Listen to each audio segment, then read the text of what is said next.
आप सभी को नमस्कार। चलिए स्टार्ट करते हैं जनवरी करंट अफेयर, जो कि पार्ट नंबर 2 है। पार्ट 1 में हमने की थी। पार्ट 1 जो हम इसका बना चुके हैं उसमें 1 से 10 जनवरी की बात की थी, और ये पार्ट 2 है जिसमें हम बात करेंगे 11 जनवरी से लेकर 20 जनवरी तक के बेहतरीन इम्पोर्टेंट क्वेश्चंस के बारे में बात करेंगे। तो फर्स्ट क्वेश्चन है हमारे पास, जो आईपीएल के जो टाइटल स्पॉन्सर होता है, तो वो पहले वीवो का टाइटल स्पॉन्सर हुआ करता था। अब उसके स्थान पर उसका स्थान किसने लिया है? तो उसका स्थान किसने? टाटा ग्रुप हो गया है। तो वीवो के स्थान पर किसने ले लिया है? टाटा ग्रुप ने ले लिया है आईपीएल का टाइटल स्पॉन्सर। नेक्स्ट क्वेश्चन के बारे में बात करते हैं। 12 जनवरी को कौन सा दिवस बनाया जाता है? 12 जनवरी को राष्ट्रीय युवा दिवस बनाया जाता है। स्वामी विवेकानंद की जयंती पर यह बनाया जाता है 12 जनवरी। इसके बारे में हम पूरी डिटेल जानते हैं कि सबसे पहली बार 12 जनवरी को अंतर्राष्ट्रीय युवा दिवस कब बनाया गया था। तो संयुक्त राष्ट्र संघ ने 1999 में सबसे पहली बार अंतर्राष्ट्रीय युवा दिवस घोषित किया था, और 1984 में राष्ट्रीय युवा दिवस पहली बार नामित किया गया था। अब की बार जो 2022 की थीम है वो है it's all in the mind, it's all in the mind. अब स्वामी विवेकानंद की जयंती पर यह बनाया जाता है राष्ट्रीय युवा दिवस 12 जनवरी को। तो इसके बारे में कुछ बातें हम जान लेते हैं। स्वामी विवेकानंद जी का जो जन्म हुआ है वो 12 जनवरी 1863 को हुआ था। स्वामी विवेकानंद जी का जो बचपन का नाम था नरेंद्रनाथ दत्त था। 19वीं सदी के जो आध्यात्मिक गुरु थे रामकृष्ण परमहंस के शिष्य थे। तो विवेकानंद जी का गुरु कौन था? रामकृष्ण परमहंस। स्वामी विवेकानंद जी ने एक सबसे इम्पोर्टेंट काम किया था, रामकृष्ण मिशन की स्थापना की थी। 1897 में इन्होंने इसकी स्थापना की थी। आपको बता दूं कि जो 1902 में वेलूर मठ में इसका निधन हो गया था।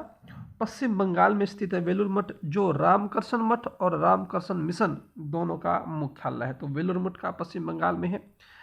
विवेकानंद जी का जन्म कब हुआ? 1863 में। बचपन का नाम नरेंद्रनाथ दत्त, रामकृष्ण परमहंस के गुरु थे, और इन्होंने किसकी स्थापना की थी? रामकृष्ण मिशन की इन्होंने स्थापना की थी। नेक्स्ट की तरफ चलते हैं। रेलवे सुरक्षा बल में खोए हुए सामान को ट्रैक करने के लिए कौन सा मिशन लॉन्च किया गया है कि सामान खोने पर कौन सा उसको हम ट्रैक कर सकते हैं आसानी से? तो बता दो, मिशन अमानत है। मिशन अमानत के माध्यम से आप खोए हुए सामान को ट्रैक कर सकते हैं। अब ये पश्चिमी रेलवे ने आरपीएफ जो रेलवे प्रोटेक्शन फोर्स के साथ मिलकर मिशन अमानत की शुरुआत की है। रेल मंत्री हमारे अश्विनी वैष्णव है, जो रेल मंत्री के साथ साथ संचार और सूचना प्रौद्योगिकी मंत्री भी हैं। आरपीएफ के बारे में बता दो कि जो आरपीएफ है, आरपीएफ का जो गठन हुआ था 2 जुलाई 1872 को हुआ था, जिसका मोटो क्या है? यशो लभ्य, यानी कि अटेन हॉनर इसका मोटो है। इतनी जानकारी आपको होना चाहिए कि मिशन अमानत क्या है। नेक्स्ट क्वेश्चन के पास चलते हैं। हैनल पासपोर्ट इंडेक्स में कौन सा देश शीर्ष पर रहा है? हैनले पासपोर्ट इंडेक्स, तो इसका राइट आंसर जापान और सिंगापुर टॉप पर रहे हैं। आइए इसके बारे में डिटेल बातें करते हैं कि हैनल पासपोर्ट इंडेक्स आखिर है क्या। हैनले पासपोर्ट इंडेक्स दुनिया के सभी पासपोर्टों की मूल रैंकिंग है, जो यह बताता है कि कोई भी विशेष देश का पासपोर्ट धारक कितने देशों में बिना पूर्व वीजा की यात्रा कर सकता है। जैसे अभी वर्तमान में इंडिया 60 देशों में बिना वीजा की यात्रा कर सकता है। अब ये है क्या? यह इंडेक्स मूलतः क्रिश्चियन एच केलिन यानी कि हेनले एंड पार्टनर्स के अध्यक्ष द्वारा स्थापित किया गया था। और जो ये रिपोर्ट होती हैं, ये जो सारी रिपोर्ट होती हैं, ये इंटरनेशनल एयर ट्रांसपोर्ट एसोसिएशन के डाटा पर आधारित होती है। सबसे पहले जो पासपोर्ट इंडेक्स है 2006 में लॉन्च किया गया था। 2006 में इसको पहली बार लॉन्च किया गया था। और अभी इंडिया का जो रैंक आया है 2022 में, वो 83वां रैंक आया है। 83वां रैंक इंडिया का आया है। इतनी जानकारी आपको हो जानी चाहिए कि टॉप पर कौन है? जापान और सिंगापुर है। भारत का रैंक कौन सा है? 83 भारत का रैंक है। 83 भारत का रैंक है। कौन जारी करता है? इसके डाटा के आधार पर जारी किया जाता है IATA, international air transport association. पहली बार कब लॉन्च किया गया था? 2006 में इसको पहली बार लॉन्च किया गया था। जल मेट्रो परियोजना वाला भारत का पहला शहर कौन बना है? तो इसका आंसर हो जाएगा कोची, केरल। दिसंबर 2021 में इन्होंने अपनी पहली नाव को भी लॉन्च किया था। उसके बाद जल मेट्रो परियोजना, वाटर मेट्रो प्रोजेक्ट वाला भारत का पहला शहर बन गया है, जिसका नाम क्या है, इस परियोजना का नाम क्या है, मुजिरिस इसका नाम है। आप इस चीज़ को ध्यान में रख सकते हैं, जो कोचिन शिपयार्ड लिमिटेड द्वारा बनाया गया है। किसके द्वारा बनाया गया, कोचिन शिपयार्ड लिमिटेड द्वारा, मुजिरिस इसका नाम है। इतनी जानकारी होगी। जल मेट्रो परियोजना, कोची, केरल। किसे भारत रत्न डॉक्टर अंबेडकर पुरस्कार से सम्मानित किया गया है? भारत रत्न डॉक्टर अंबेडकर पुरस्कार हर्षाली मल्होत्रा को किया गया है। जो बजरंगी भाईजान फिल्म थी 2015 में आई थी, उसकी जो अभिनेत्री थी हर्षाली मल्होत्रा, उसको भारत में भारत रत्न डॉक्टर पुरस्कार से सम्मानित किया गया है। इतनी जानकारी आपको मिल जानी चाहिए।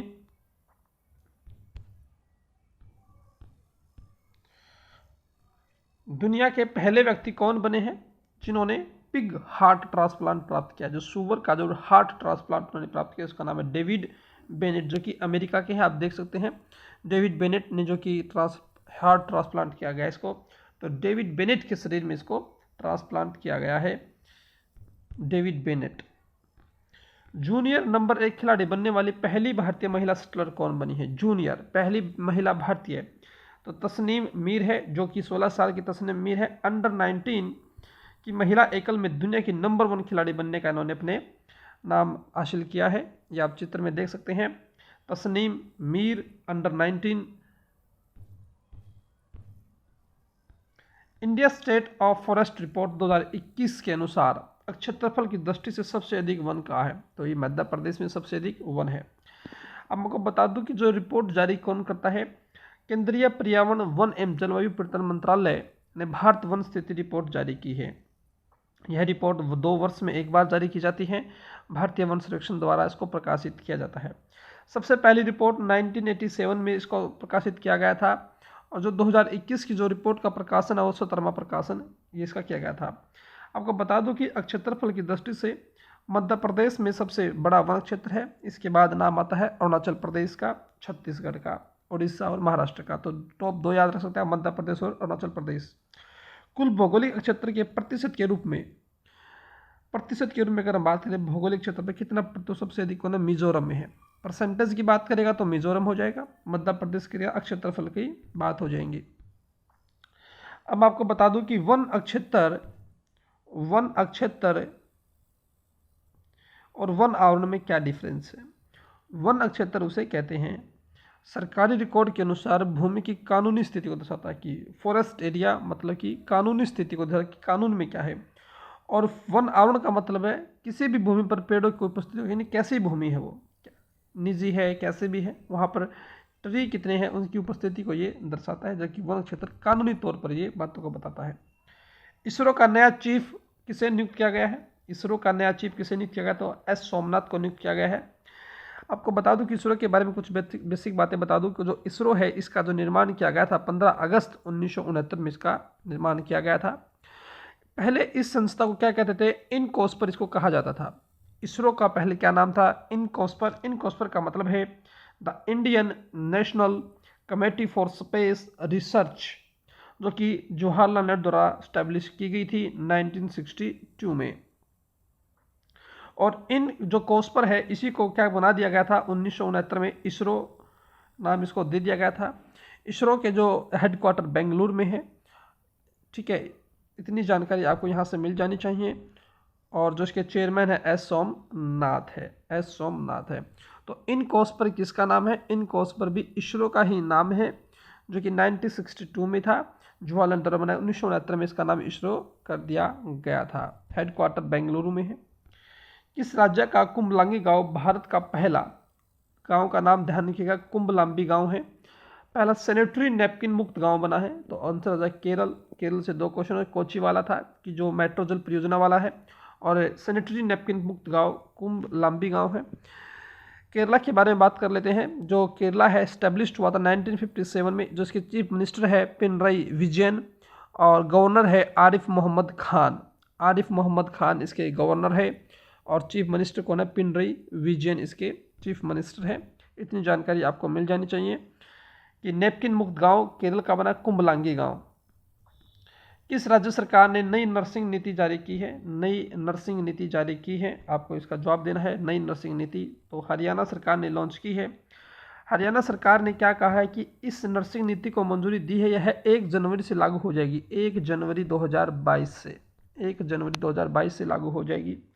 इस नीति के तहत होगा क्या कि जो नर्सिंग कॉलेज है उसको उसका खुद का अपना 100 बेड का अस्पताल होना चाहिए, या नर्सिंग कॉलेज के 10 किलोमीटर के दायरे में